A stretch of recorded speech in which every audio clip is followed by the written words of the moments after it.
Welcome back to Team Hold So Rare. It is game week 17 on So Rare, and we are getting ready for another episode of Value Hunting, where in this video, we are going to be diving deep, trying to find players with an L10 of 20 or less that can pop for our weekend rosters. And I just want to say, we're up to 456 subscribers, and as we said in last week's episode, once we hit 500, we are going to be giving away a Kevin Durant rare tier card and a Jalen Brunson rare tier card. I'll explain the rest of that at the end, but for now, let's dive in. So as always, we're going to be using Momentum Labs projections. You can find a link to them in the description if you want to get behind that paywall, but they are going to help us build out our roster this week. And for our first play of game week 17, we're going to the Bay Area, and it's not Kuminga, it's not Pajemski, both great plays, but we're looking at Trace Jackson Davis, the rookie, who finally cracked some minutes. For anybody that stayed up late and watched the Celtics get dismantled by the Warriors at the end of the game, Trace Jackson Davis was awesome. And on So Rare, he has a cap of 8 and a projection of 27. And because he's a rookie, we get that nice little shine on those cards. So his limited tier card is going for $16 and his rare tier for $65. And again, with the cap at 8, knowing he just has to be out there and getting some exercise. And again, with a cap of 8, what I love about this is it allows you to really bolster up that contender type lineup. And honestly, he's got the ceiling enough that he could fit in a champion lineup. And it's not going to take much for him to outperform his cap. And again, if he hits that ceiling of that 27 to 30 range, you're well on your way to securing a reward this game week. And he's really only popped one time. So I'm not sure how aware everyone is about how thin the Warriors rotation is, or if they even trust Steve Kerr to continue to give him minutes, because Steve Kerr's got this thing right now where he doesn't trust young guys, even though they're playing better than their old guys.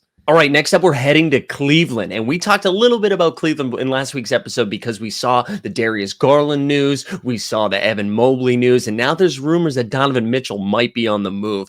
I did not expect it to be Sam Morril, who we were talking about, the pride of NBA Top Shot. Morrill's a sharpshooter who's floated around the league, but not really gotten a ton of minutes. I thought we'd be talking about Karis LeVert, Dean Wade, Isaac Okoro, and yeah, they're all fine, but Sam Morril right here, you can see he's only a $9 purchase here. Actually, I say only. 9's actually pretty high for limited. A $9.26 purchase for limited year 2, excuse me. His rare is up at 47, and for you super rare rich bros, 274. Merrill went off last night, knocking down 5 threes in the first half for the Cavs. I don't know if we can bet on that every single game week, but he's only going to cap a 7, and he projects in that 15 to 19 range. So again, if you're looking for those low guys, those really low cap guys to allow you to fit in a couple of high 20s, low 30 guys in your contender lineups, you could do a lot worse than Sam Morril. Am I a little nervous that he's got too much gel in his hair? Yeah, that might be a problem. You get sweaty, it starts running. Ask Gordon Hayward. All right, our third play, we talked about him last week. We're going to talk about him again because his cap actually went down a point. We got Jaden McDaniels of the Minnesota Timberwolves. McDaniels here, you can see his limited year 2 is up at $9. His rare year 1 over here at $27. If we actually click in, you can see his year 1 is only $6. And with a cap of 14, he projects in the low 20s between 22 and 24. We saw him last night go for like 15 points in the first quarter, I think it was,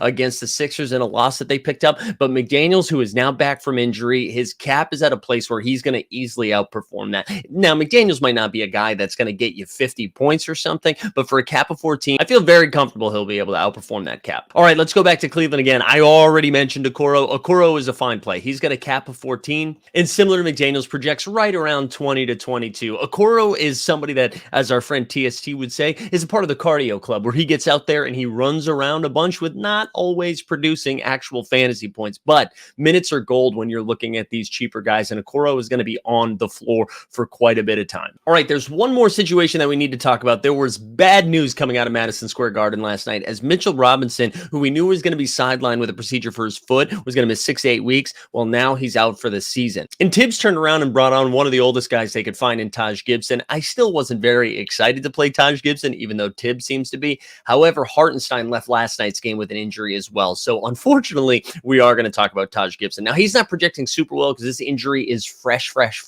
but he's got a cap of 6. You can see people are like, oh my God, look at his cap. His limited year 2 is actually more expensive than his rare year 1, which I don't know what we're doing here, but that you can get that for $19. His rare is 11. Let's actually see what his year 1 rare looks like. His year 1 limited, it's just over $3. So listen, if you're going to get one, go get the year 1, please. Don't be dumb. Again, I'm not sure if Taj Gibson is the play. All right, I'm going to be honest. He's going to be out there. I don't know how many things he's actually going to do out there, but he will be running around. But the other guy I wanted to shout out, and I know we usually just do caps of 20 or lower, but we're going to bring up Josh Hart here, and I think this might be a sneaky play. So he's going to cap at 21. I'm not even going to talk about his projection because this is one of those IKB, and for those that don't know what that means, I know better. And maybe I do, maybe I don't. Tibbs at a press conference said something to, I believe it was Fred Katz who reported on Twitter from The Athletic. Tibbs might mess around and put Josh Hart at the 5. Now, who knows if Tibbs was serious or if he was joking, but if Josh Hart is all of a sudden going to be down low, two things happen. He's going to get way more minutes. He's going to be out there rebounding, and I think it'll be pretty easy for him to outperform this cap of 21 because they just don't have bodies right now. Jericho Sims got hurt. Hartenstein is now out, and they're without Mitch Rob for the season. They can't play 55-year-old Taj Gibson 40 minutes a night. So I think like Josh Hart is probably going to still maintain his minute, probably get like that 35-minute range. And if that's the case, he should be, I know his cap is at 21. He should be projecting just north of 30 almost every single time. It is a little risky because maybe Tibbs is just messing around here, but I do think you can get ahead of the curve here with this play. All right, so there you have it. We got two plays from Cleveland in Okoro and Sam Merrill. We've got Trace Jackson Davis from Golden State. We talked about the Knicks situation. What big are you going to decide to play? And then over in Minnesota, we have Jaden McDaniels. And real quick, as you're building your lineups, because we know it's a weekend, right? So it's a short slate. So I'm just going to rattle off some teams that have two games this game week. We've got the Warriors. We have the Kings, which De'Aaron Fox projects really, really good. We have the Brooklyn Nets, who have been very difficult to predict because Mikal Bridges really hasn't had ceiling games. You have Cam Thomas, Spencer Dinwiddie, Cam Johnson. They're all like fine plays where nobody's a great play. The Denver Nuggets have two games. The Rockets, the Hawks, the Raptors, and the Mavericks. I think we got them all. So there you have it. That is value hunting for game week 17. And don't forget that Kevin Durant, Jalen Brunson, we're giving away 2 rare tier cards. All we have to do is get up over 500 subscribers. You're going to see a tweet in the description. Go to that tweet. All you have to do, like, retweet, and then make sure you subscribe to this channel. And once we hit 500, we're going to draw and give it away to one of you. And as always, if you are new to this Team Hold So Rare channel, if this is your first time finding us, welcome. We do a bunch of different shows on this channel every Monday and Friday at 5:30 p.m. Eastern, an hour and 20 minutes before lock. We go live before lock with some of our friends from within the community, breaking down the NBA slate, whether it's injury news, projections, Q&As, and then, of course, we give away a rare tier card because it's just too hard to win them in the contests. We also have Shot Tank on this channel, as well as So Rare Sharps with our friend from the Swingman Pod, George St. Ledger. Thanks for tuning in, and let me know who's going to be your value play for game week 17. We out.